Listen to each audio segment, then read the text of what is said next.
नमस्कार दोस्तों, कहानियों की दुनिया में आपका स्वागत है। इस चैनल पर आपको रोज़ नई-नई सामाजिक और पारिवारिक कहानियाँ सुनने को मिलेंगी। कुछ कहानियाँ आपको हँसाएँगी, कुछ रुलाएँगी और कुछ कहानियाँ आपको गुदगुदा जाएँगी। तो चलिए ऐसे ही एक आज भी पारिवारिक कहानी हम शुरू करते हैं। आपके बेटे को बीबी की नहीं, उसकी गंदगी साफ करने के लिए एक नौकरानी की ज़रूरत है। रात के 9 बज चुके थे, उमंग अभी तक नहीं लौटा। माही की नज़र बार बार घड़ी की ओर जाती।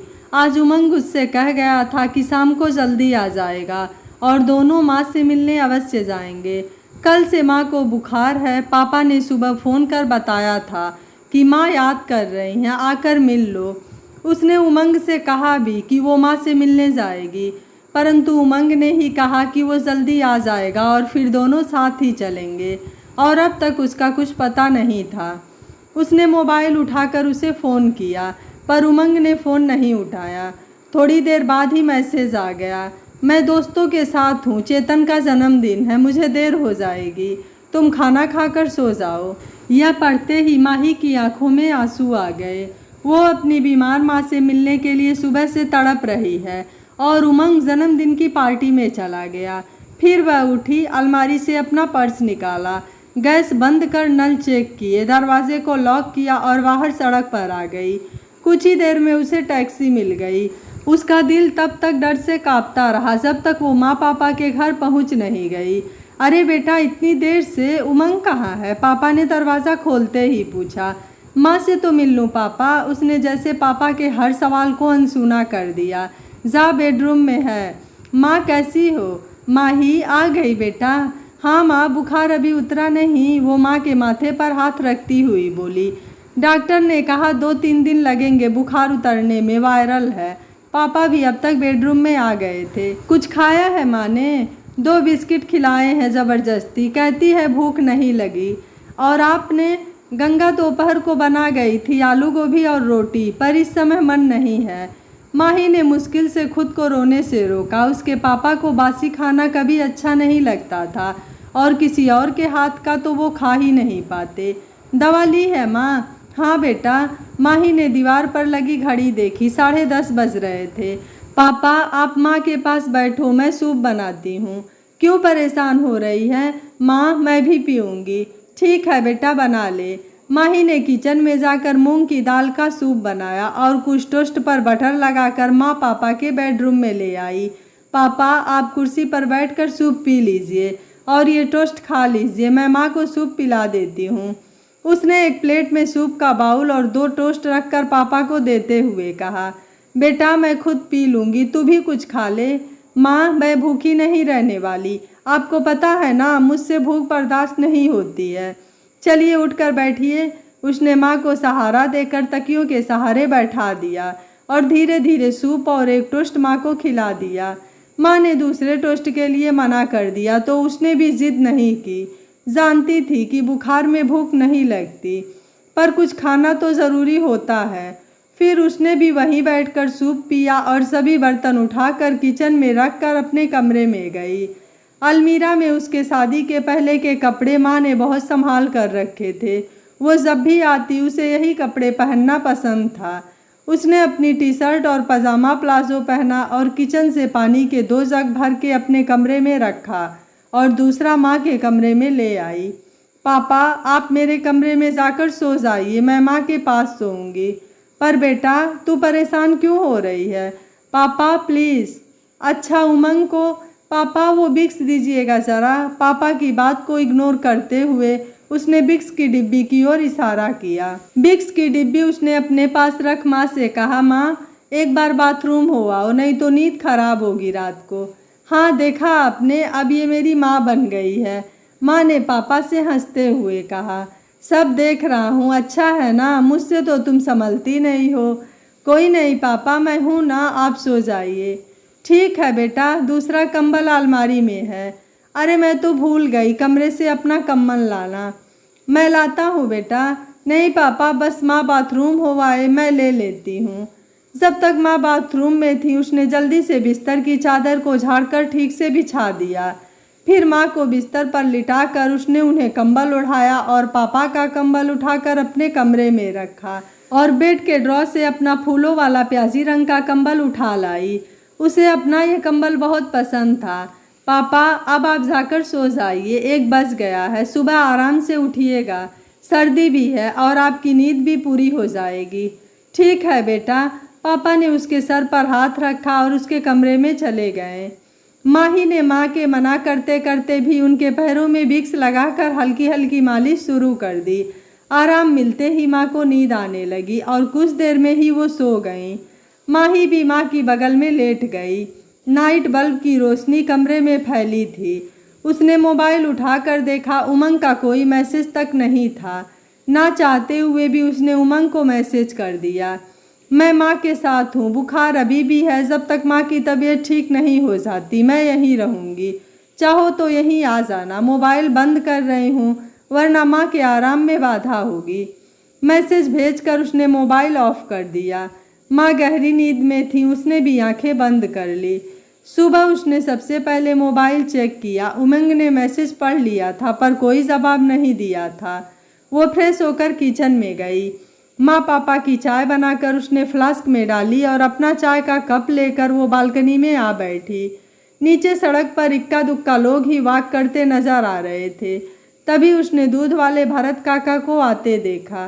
किचन में जाकर उसने दूध का बर्तन लिया और दरवाज़ा खोलकर खड़ी हो गई। अरे बिटिया, कैसी हो, कब आई? कल रात ही आई हूँ काका, माँ की तबीयत ठीक नहीं है, कल बताए रहे बाबूजी। अब कैसन है?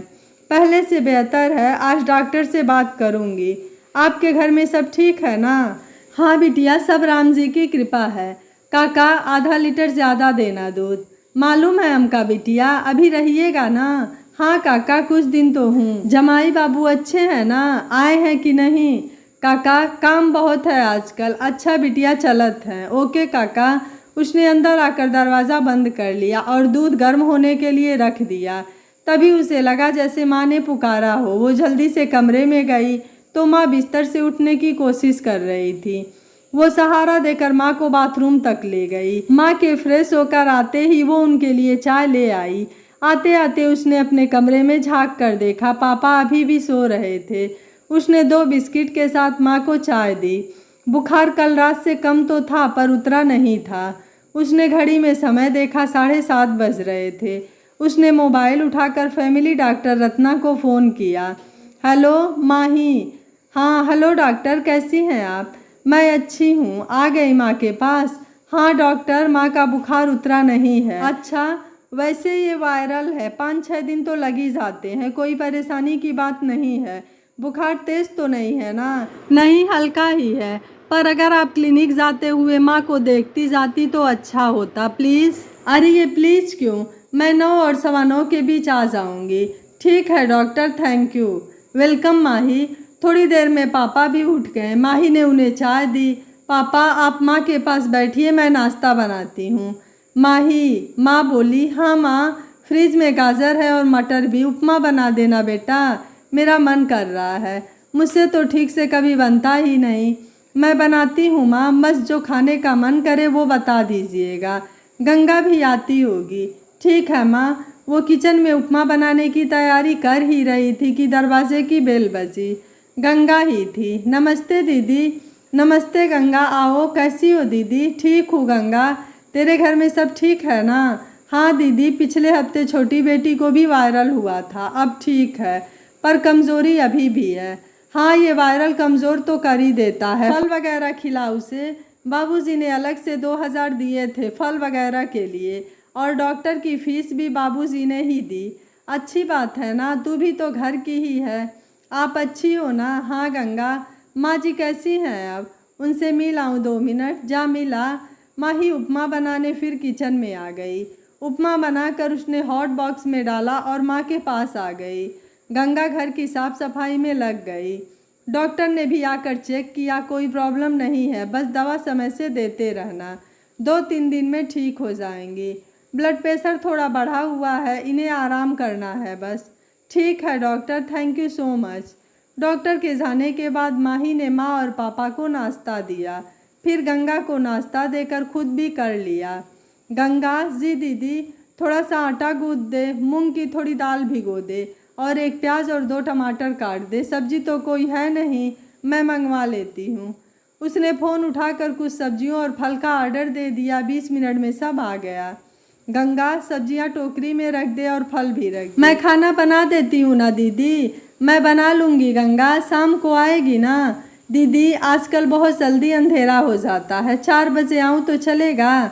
हाँ, बर्तन धो जाना, कुछ शाम के खाने की तैयारी कर जाना और ये फल भी घर ले जाना।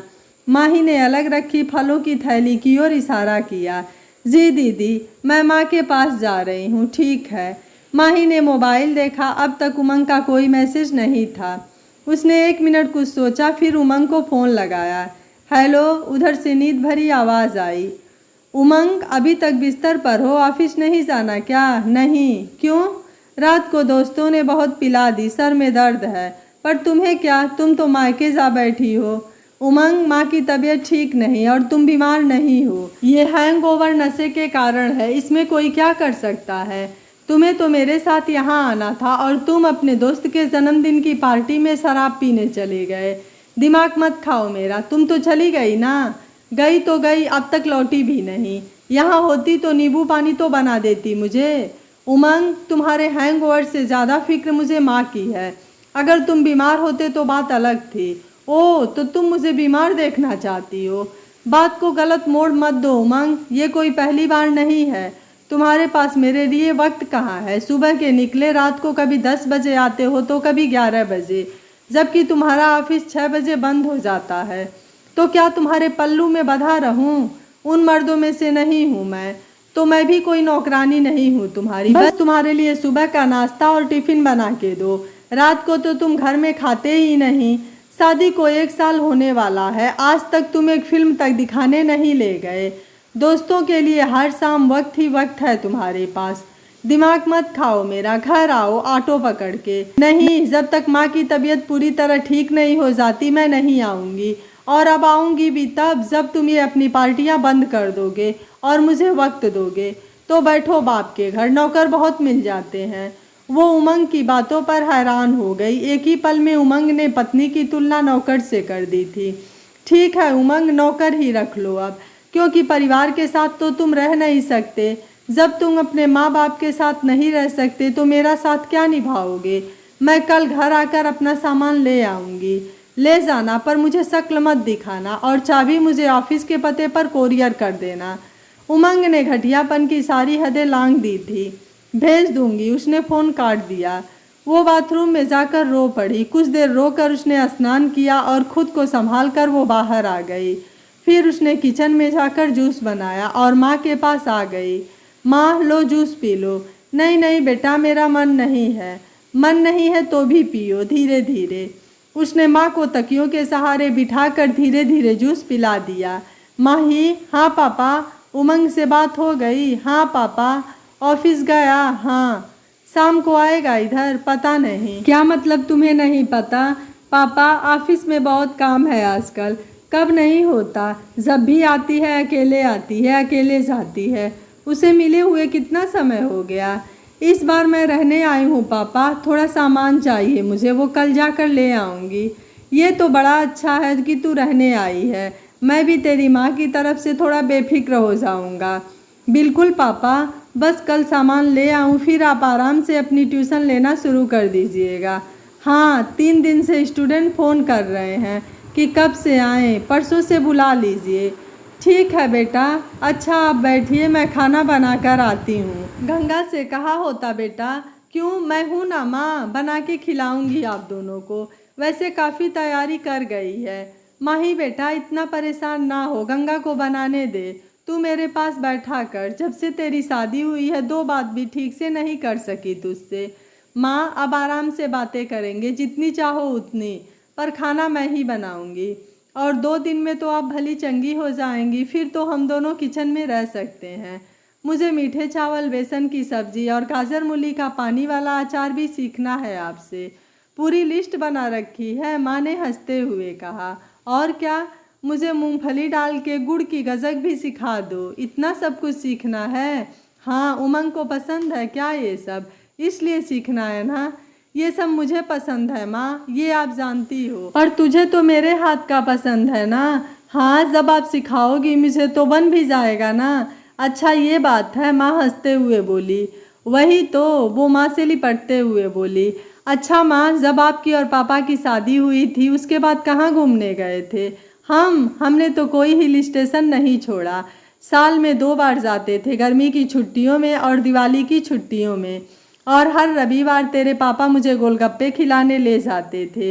वो तो आप दोनों अब भी जाते हो, मुझे भी तो ले जाते थे साथ मेरी शादी से पहले। अब तो गोलगप्पे खाए भी साल भर से ऊपर हो गया। क्यों, उमंग नहीं ले जाते तुम्हें बाहर? कहाँ, उनके पास मेरे लिए वक्त ही कहाँ है। एक बार भी कहीं बाहर नहीं गए हम, वो बेख्याली में कह गई। क्या मतलब, तुम क्या घर में ही बैठी रहती हो? अब माही को जैसे होश आया कि वो माँ के सामने क्या कह गई है। उसे माँ पापा से ये बात अभी नहीं करनी थी, कम से कम जब तक माँ पूरी तरह से ठीक नहीं हो जाती। नहीं माँ, ऐसा नहीं है, खाओ मेरी कसम। ये क्या कसम वसम? 1 साल हो गया शादी को, पिछले महीने तुम्हारी शादी की वर्षगांठ थी। हमने सोचा तुम दोनों अकेले में दोस्तों के साथ मनाना चाहते हो, इसलिए हम आए नहीं तुम्हारे घर। इसका मतलब उस दिन भी? हाँ माँ, उस दिन भी मैं घर पर अकेली थी और उमंग वो अपने दोस्तों के साथ पार्टी कर रहे थे। शादी की वर्षगांठ की पार्टी बिना पत्नी के, ऐसा भी कहीं होता है क्या? माँ, वो शादी की वर्षगांठ की पार्टी नहीं थी तो? वो रोज़ ही देर से आते हैं दोस्तों के साथ पार्टी करके। रोज़? हाँ, माही ने ठंडी सांस लेते हुए कहा। वो समझ गई कि अब कुछ भी छुपाना मुमकिन नहीं है। और तुमने हमें कुछ बताया भी नहीं। क्या बताती माँ, और क्या क्या बताती? जब मैंने तुझसे पूछा कि हनीमून पे क्यों नहीं गए तुम दोनों, तो तुमने कहा कि कुछ महीनों के बाद तुम विदेश जाओगे, इसलिए पैसे बचा रहे हो। और क्या कहती माँ? तुमने उमंग से नहीं कहा कि तुम्हें कहीं ले जाए? 2-3 बार कहा था। फिर उमंग ने कहा कि उसे बाहर घूमना फिरना पसंद नहीं। नए शादीशुदा लोग इसलिए बाहर घूमने जाते हैं कि उन्हें परिवार से अलग कुछ वक्त रहने का मौका मिले, और हम तो घर में दोनों ही हैं, इसलिए क्या ज़रूरत है कहीं जाने की। ये क्या बात हुई भला? अगर अभी ये हाल है तो आगे क्या होगा? देखो माँ, मैं आपसे अभी ये सब बातें नहीं करना चाहती थी, पर अब आपको पता चल ही गया है तो मैं बता रही हूँ। फिर माही ने कल से लेकर आज तक उमंग और उसके बीच हुई सारी बातें बता दी। हे भगवान, माँ ने अपना सर पकड़ लिया। माँ प्लीज़ टेंशन मत लो, मैं ठीक हूँ, पर जो हुआ और जो हो रहा है वो ठीक नहीं है। तभी पापा ने कमरे में आते हुए कहा। पापा? हाँ, सब सुना मैंने। तुम अब तक चुप क्यों बैठी रही? पढ़ी लिखी हो, उमंग से अच्छी जॉब कर सकती हो, फिर भी मैंने कुछ नहीं कहा। मैंने और तुम्हारी माँ ने तुम्हें इसलिए नहीं पढ़ाया लिखाया है कि तुम तरस तरस के ज़िंदगी बिताओ और किसी के पैर की जूती बन के रहो। सारा दिन घर में अकेली, और उमंग समय से घर भी नहीं आते। अब समझ में आया कि उमंग अपने परिवार के साथ क्यों नहीं रहते। उमंग को मेरी बेटी को अबला समझने की कीमत चुकानी होगी। उसे मेरे हर सवाल का जवाब देना होगा। क्या उमंग की जिंदगी में माही वापस लौट जाएगी? क्या उमंग को अपनी गलती का एहसास होगा? आखिर माही के लिए उसके पिता ने क्या फैसला लिया? जानने के लिए देखिए कहानी का दूसरा भाग। अगर आपको यह कहानी अच्छी लगी है और आप इस कहानी का दूसरा भाग देखना चाहते हैं तो कमेंट में यस और नो ज़रूर लिखिएगा। वीडियो पसंद आया है तो वीडियो को लाइक करें, शेयर करें एंड चैनल को सब्सक्राइब करें। Thank you for watching. मिलते हैं अगली कहानी।